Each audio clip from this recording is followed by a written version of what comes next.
Clear है। क्योंकि होता ये जब कोई शख्स कोई जुर्म होता है ना, तो आप लोग पूछते हैं हुकूमत से, पुलिस से, हुकाम से। इस केस में एक वीडियो एविडेंस अवेलेबल है। वो वीडियो एविडेंस के बेसिस के ऊपर सारंग सर को गिरफ्तार किया गया, एफआईआर कटी, डीएनए सैंपल वगैरह सब कुछ लिए गए और तमाम प्रोसेस कंप्लीट होने के बाद गालिबन 27 अप्रैल को उसको बाइज्जत अदालत ने बरी की। अभी बार बार कहते हैं प्रोसिक्यूशन कमजोर है या प्रोसिक्यूशन असिस्ट नहीं करती। यार मैं एक बात बताऊं, ये जो रोज सुप्रीम कोर्ट फैसले कर रही होती है, कोर्टें फैसले कर रही होती है, वो कभी कभार वकीलों की बात सुनते खुद फैसला करते हैं, राइट।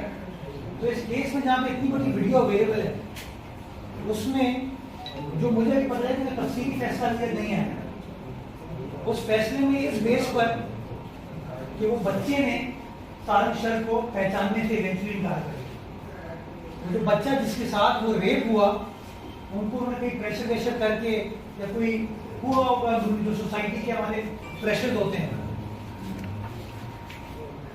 बच्चे ने।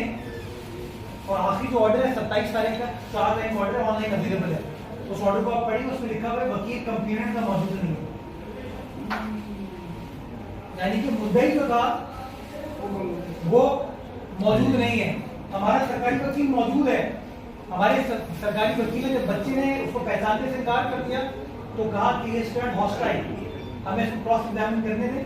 अदालत ने इस बात की इजाजत नहीं दी और उसको बाइज्जत बरी।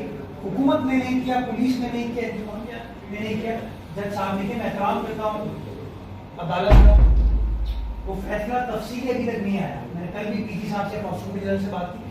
फैसला अगर ट्यूजडे फर्स्ट वर्किंग डे अगर आता है, फौरी तौर पर इसकी अपील सिंध हाईकोर्ट की सक्कर बेंच में दायर करेंगे और उम्मीद करूंगा मैं कि ये तो बच्चे के साथ जुर्म सिर्फ नहीं हुआ, ये क्राइम अगेंस्ट सोसाइटी। ऐसे पता नहीं कितने बच्चे हैं